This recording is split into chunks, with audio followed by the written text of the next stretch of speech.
Recently, the internet went wild criticizing Gwyneth Paltrow's diet. And I'd like to approach this from a scientific topic because you as coaches might have clients that come to you glorifying wellness influencers like Gwyneth Paltrow.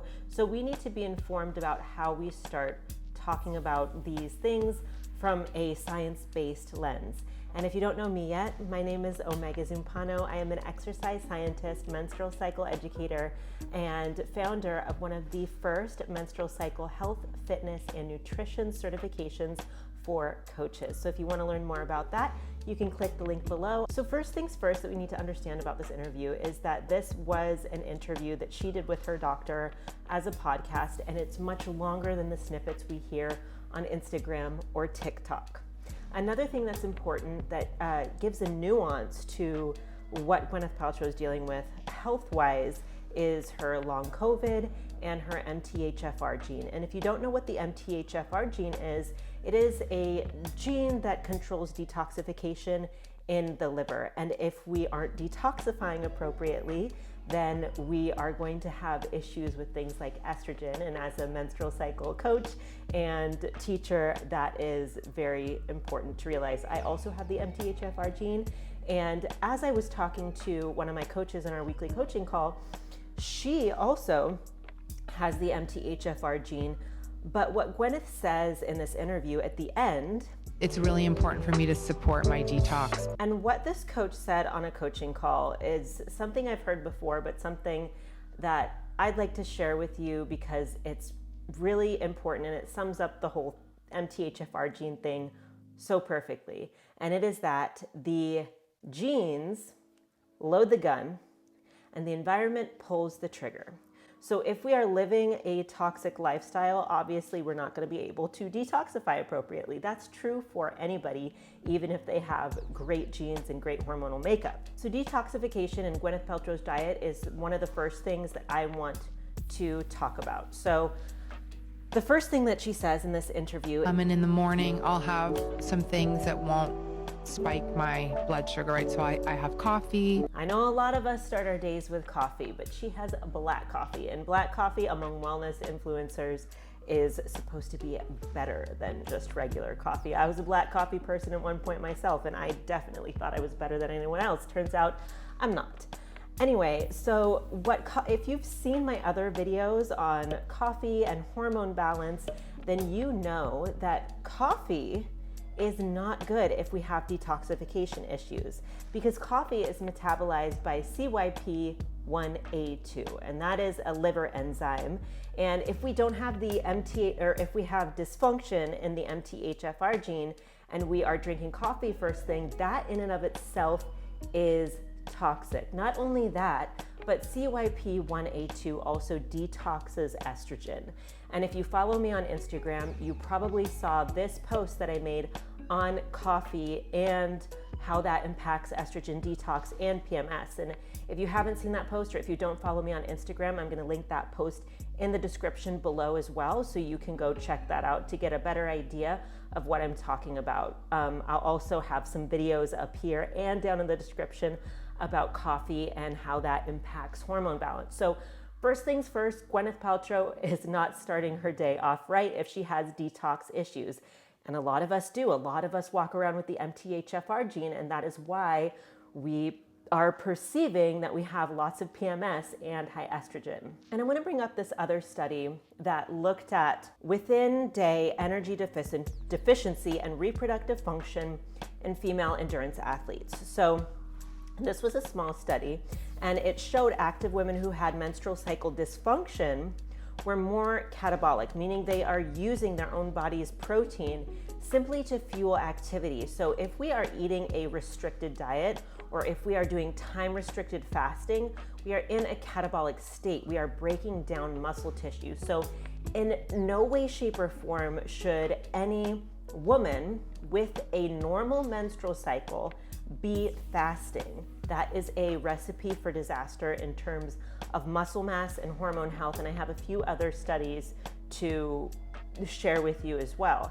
The second thing I want to talk about is the Well, I guess this is tied in, is Gwyneth Paltrow's long intermittent fast. So she starts her day with black coffee, but then she fasts until noon, and she has her dinner around, I think she said 6:30 or 7:30. So she's done eating by either 7 or 8. So that's a really long fasting window. And there are lots of benefits of fasting. I realize that, but majority of those studies have been done on men, menopausal women, people with PCOS, and obesity.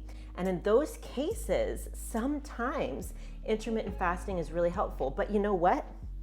Most of us intermittent fast every single day. It's called nighttime, baby. And that's like an 8 to 12 hour fasting window that we all do, because I would say the majority of us finish eating around 9. If we have a little dessert, if you're my boyfriend, you finish eating around 10 or 11 because he has to have a little midnight snack, you know what I mean? And then around 8 or 9, people usually break their fast with breakfast. So understand that we all probably fast, and it's actually important for female hormone health to have breakfast and have it at a reasonable time. And I know Alyssa Beatty in her book, Woman Code and In the Flow, recommends breakfast 30 minutes after waking, and I am a total proponent to that as well. So in the same vein of fasting, I want to talk about progesterone. Progesterone is negatively impacted by fasting, and that has been shown in a few studies, but most significantly in this study on Ramadan. I know that a lot of people are talking about fasting with the cycle.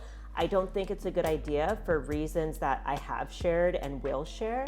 And it's definitely not good as our body is building progesterone in our luteal phase. So it's something that we really want to stay away from, especially after ovulation. We want to stay away from fasting in other phases of our cycle because fasting impacts gonadotropin hormone, which is impacted by the enzyme kisspeptin in the brain. And kisspeptin is a precursor to luteinizing hormone, which is a precursor to ovulation. So at no point in the cycle is fasting recommended, because if we are getting in the way of our body producing luteinizing hormone, we are absolutely getting in the way of our body having a healthy ovulation. So either way you cut it, before ovulation or after ovulation, fasting is not good. If you're getting something out of this video so far, give it a thumbs up. And if you haven't subscribed yet, make sure to hit the red subscribe button below this video and leave a comment below telling me what you want to learn more about next. The last study I want to share with you is on circulation levels of fertility precursor hormones and how they are reduced in energy deficits due to heavy exercise. So how many well-meaning coaches are out there prescribing energy deficits, calorie deficits, and doing exercise, heavy exercise, advising our people to work out 4 to 5 times per week? It comes from a place that is well-researched for men, but under-researched for women with a menstrual cycle. So in these chronic situations where we have a client who is in an extreme energy deficit, and granted, we may get clients who have been in an extreme energy deficit and you give them more food and they actually start building muscle and losing inches, and that's awesome. And this study shows that as leptin is being restored, meaning that we're actually being satiated, this actually helps improve the dominant follicle. So that helps with ovulation. So what these studies, like in conglomeration, show us is that being in an energy deficit is going to cause us to be catabolic. That's no surprise. And women who had menstrual cycle dysfunction in the first study I shared with you generally also are catabolic because they are in a within day energy deficit. Okay, so those two things go together. And if you know some things about menstrual cycle dysfunction, you know that hints towards hypothalamic amenorrhea. We also know throughout, just by looking at these studies, is that ovulation and after ovulation, the luteal phase, is negatively affected by fasting, because fasting reduces progesterone, which is important to build the lining of the uterus, but it's also important for mood regulation. It has a rest and relax effect on the brain. And we also know that fasting negatively impacts ovulation via luteinizing hormone from the enzyme kisspeptin in the brain. It just downregulates luteinizing hormone so that we don't have the same surges in estrogen and testosterone. And we know that estrogen actually matures the follicle. And when we talk about the follicle, we also have to talk about the study that looked at energy deficits and how that impacts the follicle. If a person is in an energy deficit and then they eat and they have a surge of leptin, that actually, I want to say, nourishes the follicle and enhances the development of the dominant follicle, which is, if you don't know, that is the soon-to-be egg that gets released during ovulation. So if you got something out of this video, please like it. Make sure to subscribe using the red button below, and leave a comment for me. I will see you in the next video. Bye.